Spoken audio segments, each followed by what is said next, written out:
Welcome back to Tea with the Experts and Dr. Leah Merle. This is season 2 of the What Is series.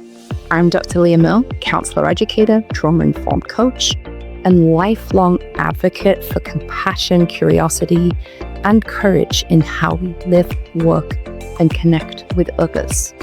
This season, we're taking our conversations even deeper, exploring how science, story, and souls come together in the human experience, from what is healing in a new neurodivergent world to what is the link between temperament and sleep. Each episode uncovers the human side of helping, where empathy meets evidence. So settle in, pour yourself something warm, and join me for season 2 of Tea with the Experts and Dr. Leah Merle, where we keep asking the questions that matter most. Bye for now.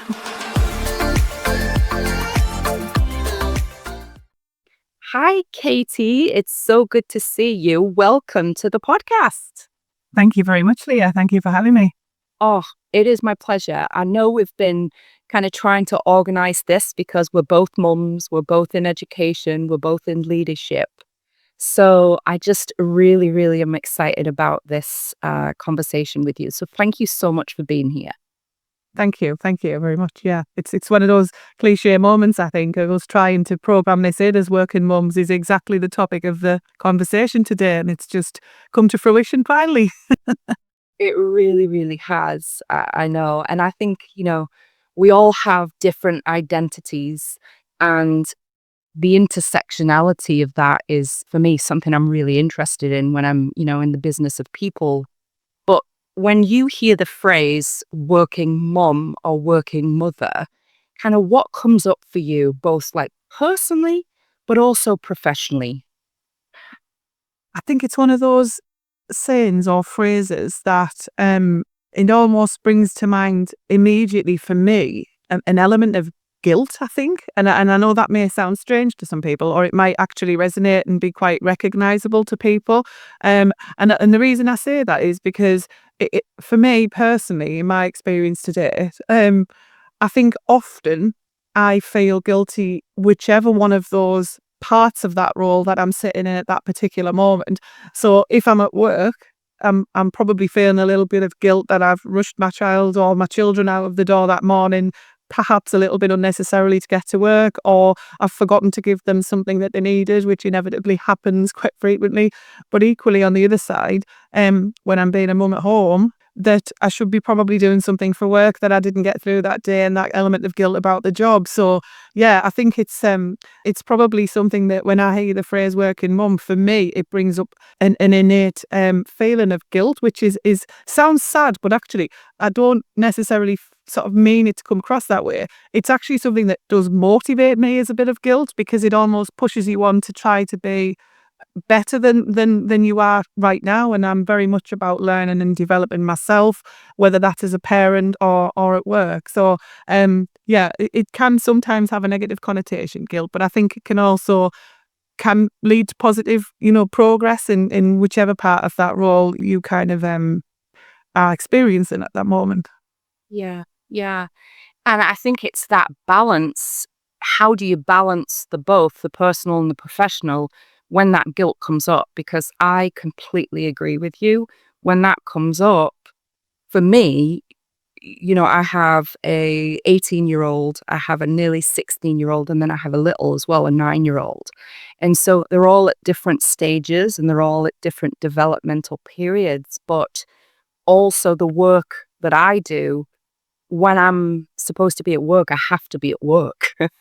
This kind of element of you have to be there. And so how do you manage that piece of it?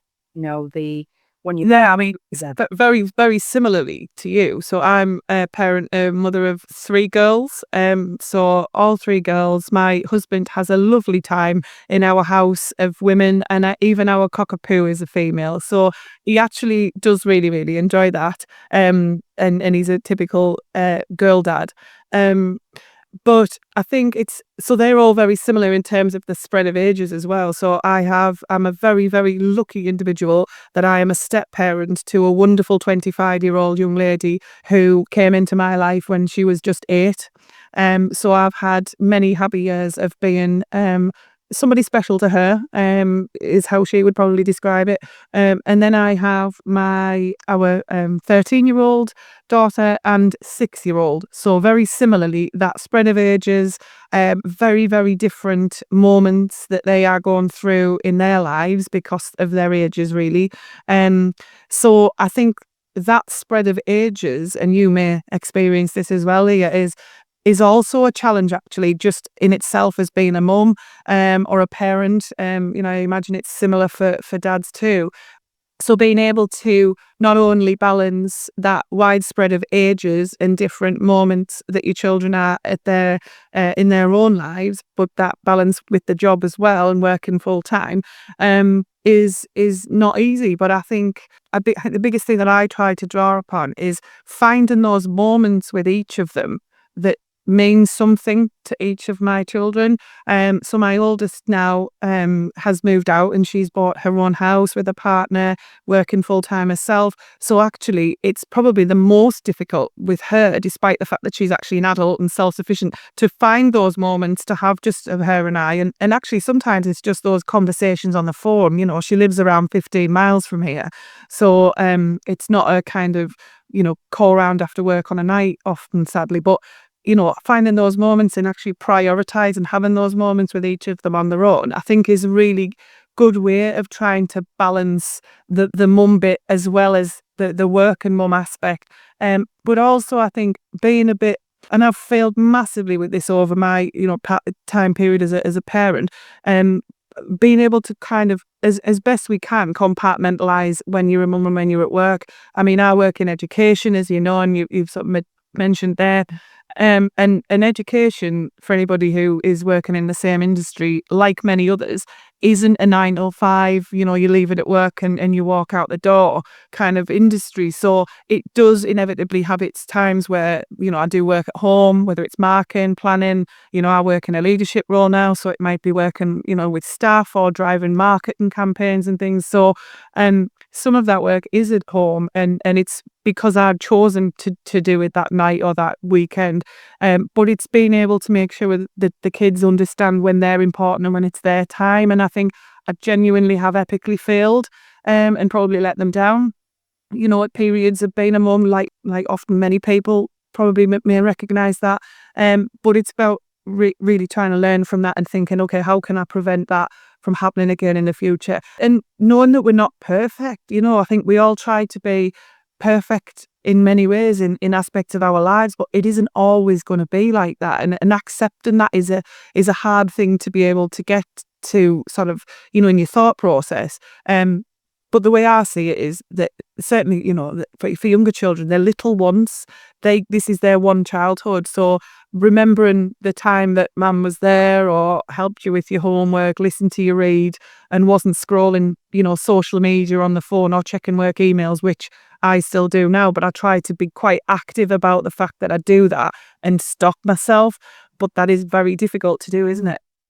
It's so difficult. I'm just, when you're talking, I'm like nodding because I'm like, oh my gosh, that is part of the pull, is trying to compartmentalize, really trying to treat your kids as individuals, right? But then you've got that part of the priority of the work. And I think I really, one of the things that I love what you said is, yes, you compartmentalize, but you also prioritize your time.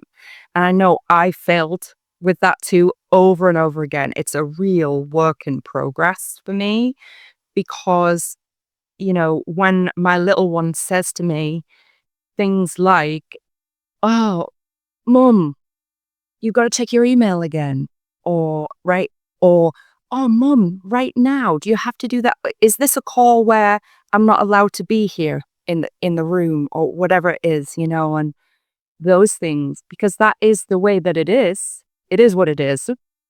However, the heartstrings that get pulled is Yeah. overwhelming sometimes. Absolutely. I think it's important to recognize that that's so normal, and like normalize those kinds of things, because I try to make sure my children understand that, like I say, I'm not perfect, but equally, actually, sometimes I have to do things, and that's because I want them to have a good work ethic. I want them to understand that sometimes I can't be with them, and that's not because I don't want to be. It's because I have other responsibilities as well. It's not that they're more important than my children. It's just at that moment that has to happen before anything else. And then once that's done, though, the book is closed and we move on and we do the thing we're going to do together. And I think that does teach children a lot in terms of, their own development around things like prioritizing and understand what's important and having a good work ethic and commitment, committing to things and following through with them. And they're all really strong life skills, I think, that we, by our own behaviour as parents, we have a responsibility and opportunity, actually, is probably a more important way of framing it, to help our children or form those behaviours and understanding why those things are important as they develop into their own adulthood, that things don't just fall into your lap. You have to work hard for them, and working hard might mean taking time away from the family to do something. To what, in order to have success, whatever success looks like for you as an individual or as a family. So for us, making sure that, my husband's in education as well, our students have a good experience, our departments are successful. Those are the important things at work. And so our children understand that those are, the important things to us at work. And so if we do, and me as a parent, I do need to take a time away from them in order to enable that to happen, even if that is on a weekend or an evening in my own time. That I need to do that, and I think that only happens through honest conversations with your children, and we, age appropriate, try to have those. I mean, it doesn't always work. Like last night, for example, and I'm quite happy to share this. At one point, I think we both just come in from work quite late. Obviously, we live in northeast England, so it's very dark come 5 p.m. So we made the tea, the evening meal, sitting down to eat. I hadn't even checked my phone to see if my mum had texted me, my own parent or my older daughter or anything. So I was literally on my phone, eating my tea, kind of checking my phone. I had my husband doing a similar thing. My middle daughter, because she is 14 and lives on social media, was on her own phone. And so my 6-year-old was desperately trying to show us all a dance she'd learned in sport that day at school, and they'd been doing dance. And she actually said, at 6 years old, just 24 hours ago in this house, "Why are you all on your phone?" And that is one of those moments where you self-check and you go, and we just looked at each other, and even my 14-year-old put a phone down, and we all just looked and nodded and went, yeah, now it's time. The phone's away, even though all of those things are true. You just need to sometimes give your attention to the 6-year-old, because it's really important that she feels valued. And it's just, these things happen, don't they? And it's okay that they happen. They happen to everyone, but it's about recognizing them. Yeah, it is. It's about recognition and then kind of following through with it. But what I hear you saying is, there was a little bit in my language, right? Attachment language as a clinician. There was a little bit of a rupture there with your 6-year-old. But also, all three of you as a family team put your phones down and attended to her and gave her that attention, and were able to kind of repair, maybe in some ways, a little bit of that kind of, her self-esteem that might have been slighted in some way. So that's so beautiful. Yeah. Yeah. And I think it was important that we, do that as often as we can, because it does revalidate, ultimately, as parents, and my perception, that is without doubt the most important role that I play on this planet. That is absolutely the most important role that I play. All of my other familial roles, sister, wife, friend, daughter, niece, all of those other things that I am, they are also important, but they come second to me as a parent in my eyes. And then obviously everything else comes after that. So it was really important that my daughter last night, in that moment, understood she was the most important person in the world at that moment, because she had something to share. And it's difficult, because then it comes back to that guilt moment again, doesn't it, that we were talking about earlier. Immediately that she said, "You're all on your phone." I kicked into, oh, I'm the worst mum in the world, and you're not. It's about remembering you're not. But actually, you've recognised it and you've remedied it, and you're right. You've hopefully repaired, that very quick moment of, for your child that they had. So yeah, it's so tough. It's the most important and arguably the most difficult role, parents, isn't it? You play. Is it I say that when when I'm teaching as well. I'm always saying to new clinicians in training that be gentle with yourself as a parent, because it's way easier to work with kids as a therapist than it is, or educate kids than it is actually being a parent in the seat. It's 24/7 and it never turns off, right? It's Yeah, upwards. It's always there, you know. absolutely. I couldn't agree more. Yeah. And then, there's one thing that really kind of pricked my ears when you were talking about work ethic. And then I was thinking about modeling behavior. And, I don't know much about you and your family, Katy, but like, where did you get that from? Like, where did you get, you're talking about kind of like modeling work ethic for your kiddos, but where did it come from for you, if you feel comfortable sharing?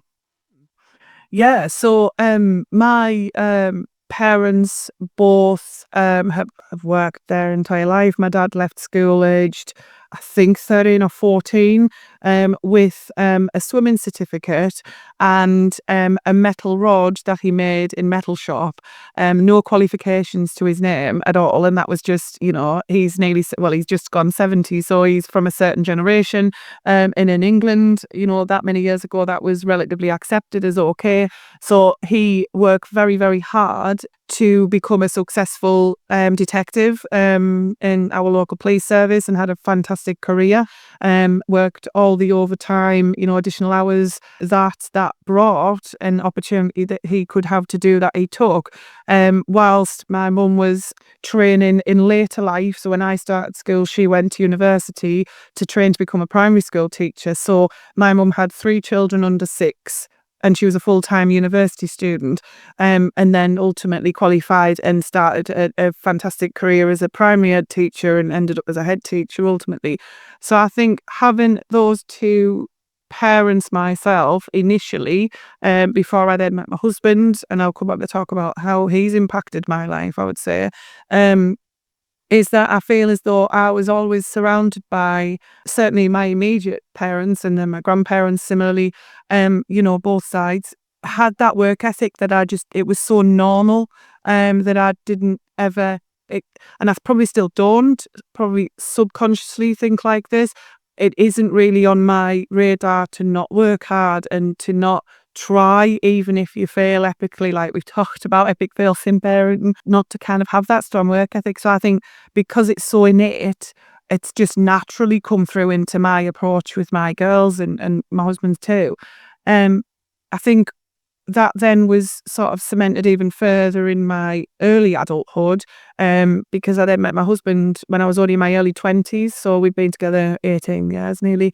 And from meeting him, he was a parent quite young. So he always, with my stepdaughter, so he always had at least 2, if not 3 jobs while he was in his late teens, early 20s as a young parent. And then has always worked in education with additional roles as well in a sort of a sports coaching, football coaching world. So I've always been surrounded by other people that I see work so hard, and I'm really lucky that my current, place of work, for my full-time job, because I equally have another couple of jobs that I do outside of my work and my 9 to 5 job. I'm surrounded by people that work hard in my organisation now as well. So I think it is one of those learned behaviours for me personally that I don't know any different. I've never kind of been surrounded by anybody without that strong work ethic. And so I think that's probably been the biggest driver in why I've tried to genuinely, without thinking about it, try to instill the same in our girls. I mean, they all do additional things outside of school, and they're always keen to do that. So things like, sports clubs, dance, we all volunteer in our local area for different things. So I think that kind of desire to give back, to work hard, has come through in the girls, and I'm really proud of that. Yeah. That is something to be proud of, right? And, you're talking about the close people that you have within your unit and within your system, I call it like a family system, they're all of the same ilk, right? Your parents, your husband, and the people that you work around as well, whether it's outside in your community or in your main kind of 9 to 5, it's something that you surround yourself with like-minded kind of individuals. And I love that. I feel like, birds of a feather kind of flock together, you know, sometimes in that way. Yeah. I do think that's true. And I think actually for people who don't always have that, it's something that I think probably, and I can't talk from experience, but from my own experience, but I know from talking to friends, and other people who maybe haven't necessarily had that same kind of surrounding in terms of, immediate family and people around them in their, younger years and in adulthood. It's probably something that they gravitate to, I think, in my experience, in other people. So, it might be a colleague, or it might be a manager or a leader, or it might be, somebody in their local community, a neighbour even, that they gravitate to almost kind of learn from a little bit, where and by no means am I kind of advocating that work ethic is everything, but I think that desire to work hard, it does ultimately frame you as a parent as well, because if your approach to life is to work hard, hopefully you want to work hard for your children as well, whatever that looks like, whether it is putting the time in to make sure that that you do the homework with them, make sure they go to bed at a decent time, have a safe place to live. Those things, that frame us as an employee, as a worker, hopefully kind of come through into your parent style as well. And I think that's something that has definitely happened for me. And it can still, in my experience, my opinion, happen for people who don't have that immediate role model almost in their lives. Yeah, I don't know if that kind of answers that Yeah, question. it makes total sense. And I think that, I don't, for me, what I can say is that I've learned kind of boundaries around the way. I've kind of surrounded myself with similar like-minded people, but also I've learned a lot about boundaries and what that looks like, especially when you've got kids and you're thinking about schedules and you're thinking about all of the other out of work expectations that you've got. I mean, you mentioned a couple of other jobs, you've mentioned sports for your kiddos as well. And then I'm sure, your husband has those things too. So there's a lot of obligations. So I think you can give 150% the best you can, but there has to be boundaries around that. Yeah, and I would say that's something that I am still developing my ability to navigate, because I'm somebody that I don't like to say no. Um, Even if I'm saying no, but I'm really saying yes, like that. That's one of those things that I have to sometimes really check myself for. Even with the girls. So I'll try to probably spread myself too thinly, like many people do, many working mothers, working dads as well. And you're absolutely right. I think it's about making sure that we understand actually what is manageable, because we still have to survive in this life. Like, we need to be able to get through the day, and understanding where your boundaries are, I think, is something that is really important. And for me, like I say, it is an ongoing development point still for me to be able to make sure that I do that. And that genuinely is about, really, I think, learning when to say no, whether that's at work. And when I say no, I don't mean kind of no, and not doing your role or anything. I mean, can I realistically take this on? Can we realistically go to that place that my child wants to go to? Can they join another club? Even things like my oldest daughter wanted to join an additional dance group. So we talked that through, because that's sort of the commitment, on an evening after work, realistically. And we were able to balance that, because we talked it through, and how could we, and that was a boundary setting thing, I think, to understand for us, as parents, my husband and I, but also my daughter, about, really, should I ask for this additional activity? Is this fair? And my family. But yeah, it's really important, and it's so difficult, I think, sometimes, if you're not really confident in kind of that boundary setting, or that you've got a past history of success with boundary setting. Yeah, that again is a work in progress. Yeah. I'm learning constantly about what that looks like. And then as I develop or as I move forward in my career, that there's different reiterations of that as well. I feel like it's definitely kind of a developmental process. But then when you were speaking, I was thinking about this kind of invisibility sometimes that there is with parenting. Specifically, I think female mothers who kind of are a parent, I think it's a balance. I think it's a balance when you are in a parenting team and you kind of prioritize your children first. But have you ever had like any experience of feeling invisible as a parent? Not necessarily related to the system that you work in, but just that your needs kind of sometimes aren't at the forefront. Yeah, I would say absolutely. And I think possibly most people have at some stage in their parenting lives. And the reason I say that is because it's probably something that we don't actually actively recognize as happening. And so therefore don't talk about it enough or as much as maybe other issues or other issues is probably the wrong word, but kind of aspects of the role of being a mother and a parent. I think it's because it's such a natural or arguably natural role that, kind of it just happens, doesn't it? And I say that as if it's belittling the role. I absolutely don't mean it like that. You get up and feed, Maslow's hierarchy of needs. Your children get up on a morning, they are fed, they've got clothing hopefully to wear, prepared for school, they feel safe, they feel nurtured and loved, and then sent off to have a nice day.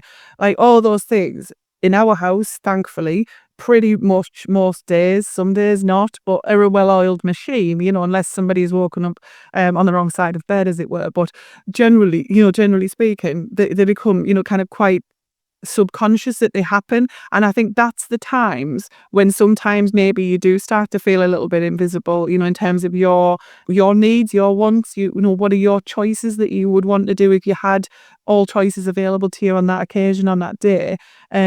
But then you remember that actually there are little people dependent upon you for just existing.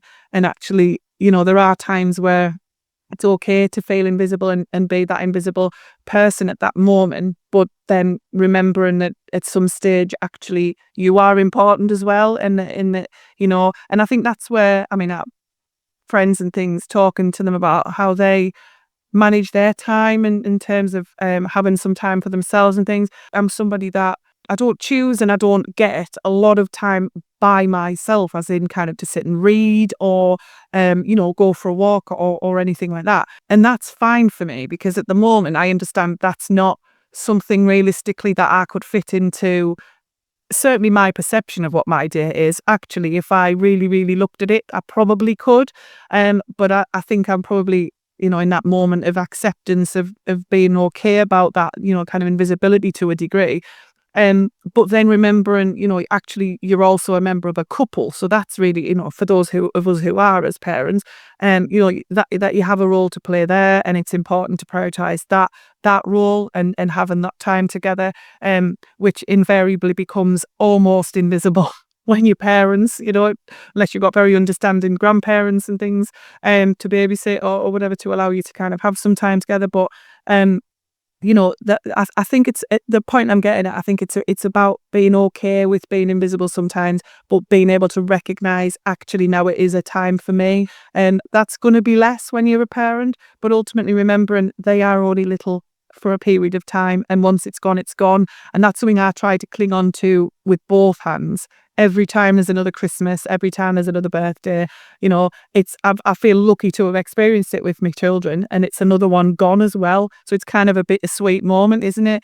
I heard somebody talking not very long ago, and they said you probably get on average about 18 Christmases with your kids where they're dead excited, and then really once they hit adulthood, it's about when's the Christmas party, and they're disappearing off with their new girlfriend or boyfriend or whatever when they're older, and kind of that magic starts to wane a little bit. And so I'm now down to 4 then with my 14-year-old. That makes me feel a little bit sad, but it is what it is, isn't it?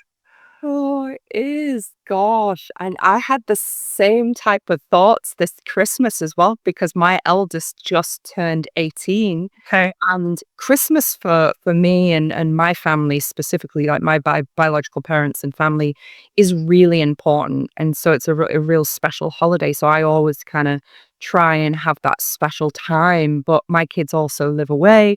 And so there's a lot of travel back and forward. But also, I said to her, I said, I hope this is not like the last Christmas that you're going to come to mum, and she's like, no, mum, I think of Christmas like you do. So at least I've made, something stick, hopefully. But it's so those special moments and trying to prioritize those little moments as well with you Yes. and absorb it for as long as you possibly can, because they'll be off and living their own lives for, you blink an eye and that's it. It's another year gone. Absolutely. And I think, like, if we really even think back to our own childhood, I can't remember, or I can't actively remember when and I mustn't have really thought this, or I've had my last kind of Christmas as a child, or even, I moved out of my parents' house when I was in my early 20s. So even things like waking up with your own parents, when you're little or even young and still living at home or whatever.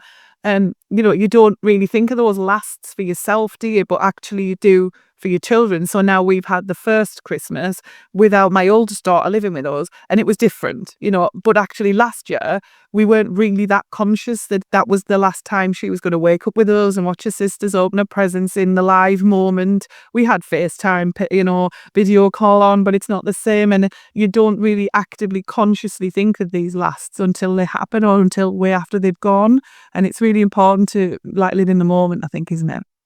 It is, and think about how special that is. But being present also, I think, as a parent is not always easy to do, because I don't know about you, Katie, but I'm always so busy, always. So actually making a conscious choice to be present in the moment and being mindful is a skill that I've had to practice constantly for a long time.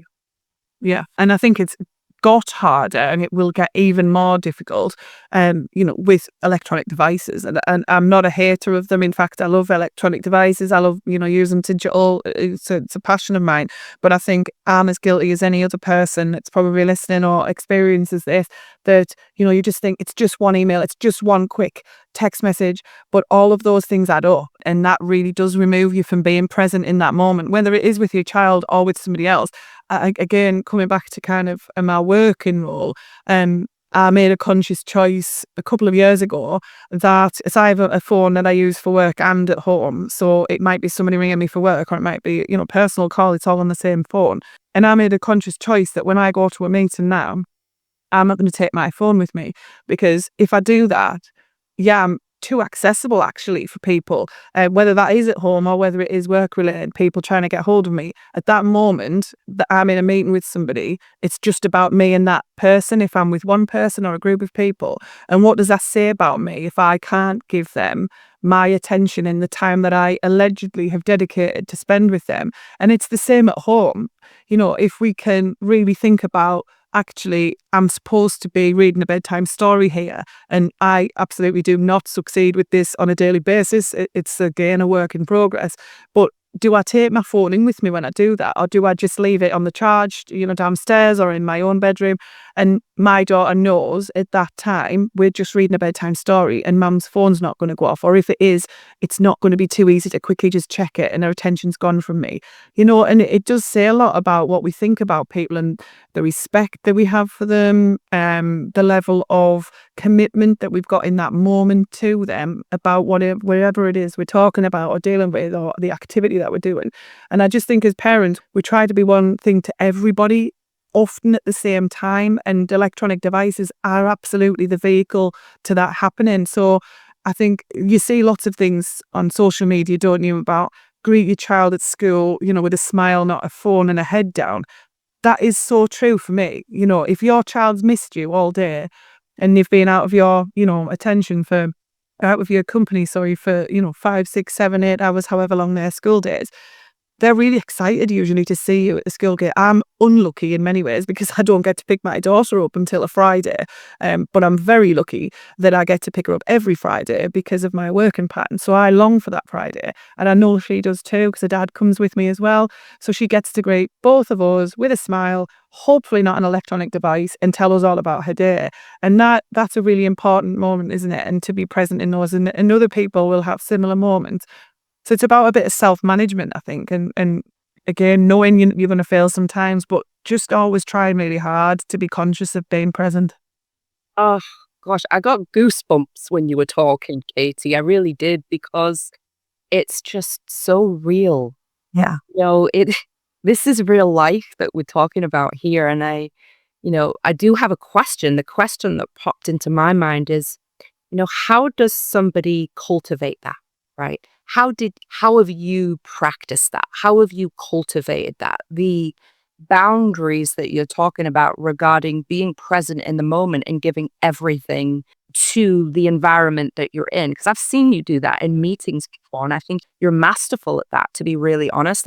That's one of the things that really have jumped out at me about your leadership in an educational institution is that is you. Now you're saying what you do, but I've seen you do it. So how do you cultivate that for other people that maybe are kind of, either working in leadership and are having a hard time kind of balancing all of the things, or maybe they're a new parent and they're just kind of, things aren't gelling. Like, what are your thoughts there? I think it was probably stems from genuinely feedback from other people. And I mean, whether that is at home, feedback from your child, your partner, your family member, or at work, from your colleagues, your people that work for you, staff, however people frame that role. But when I say feedback, I mean even things like body language, body language that they give you, their facial expressions in terms of nonverbal communications and things. And again, as cringe as some of those things sound, they are real, and they are real pieces of feedback that we receive every time we interact with another human being, And so those kind of cues are things I think over time that I've thought and reflected on and thought, actually, I'm going to tweak my behavior because I don't feel like I want them to feel like that again. And I certainly don't want to feel like I've impacted them negatively, like their face suggests, or their body language, or even, verbal feedback that they've given me.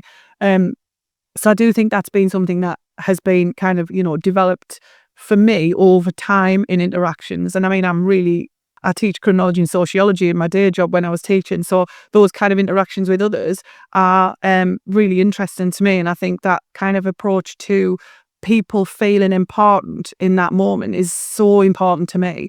And so, any distractions or other things that distractions do come to mind. It might be that somebody mentions something that makes you think of something else, but actually holding their attention or them holding yours is so important for me.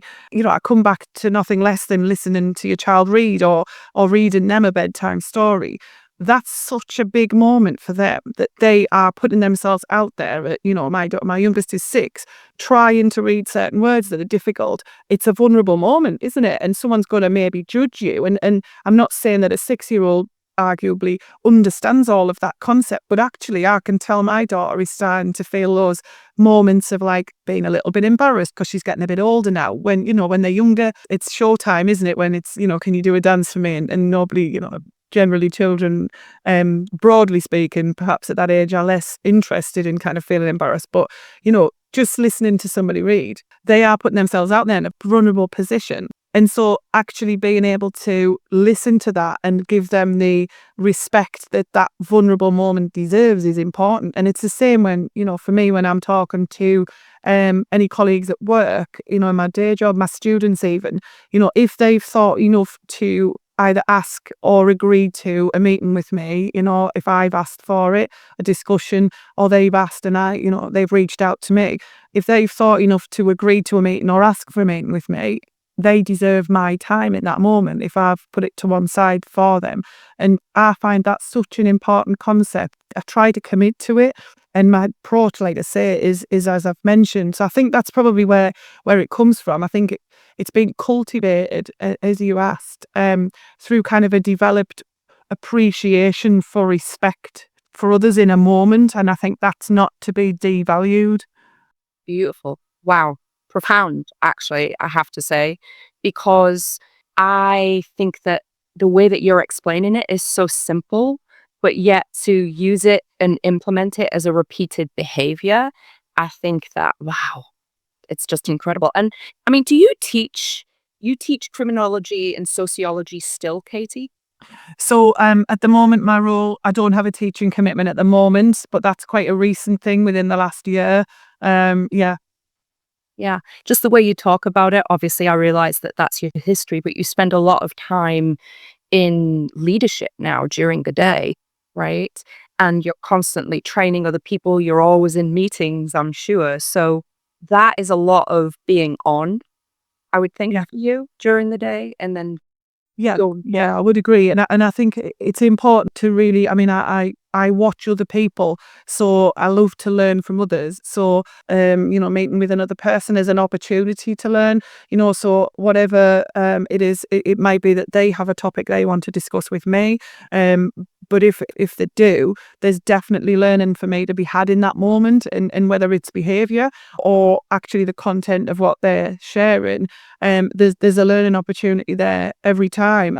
I see almost every interaction as a transaction, in the sense that I can hopefully offer something in that meeting or that one-to-one or that lesson, even if it's teaching in a teaching role. But actually, there's a lot that I can gain back as well from the person I'm with. So I do enjoy kind of watching the behavior of others, and I say that in the broadest sense. So whether it is things like I've chosen a strategy that I don't take a mobile phone to a meeting unless I have to for some kind of reason particularly, but generally speaking don't, because I feel as though that gives me that lack of distraction to be able to really commit to that moment in that meeting, whether it's a meeting with one person or with 20.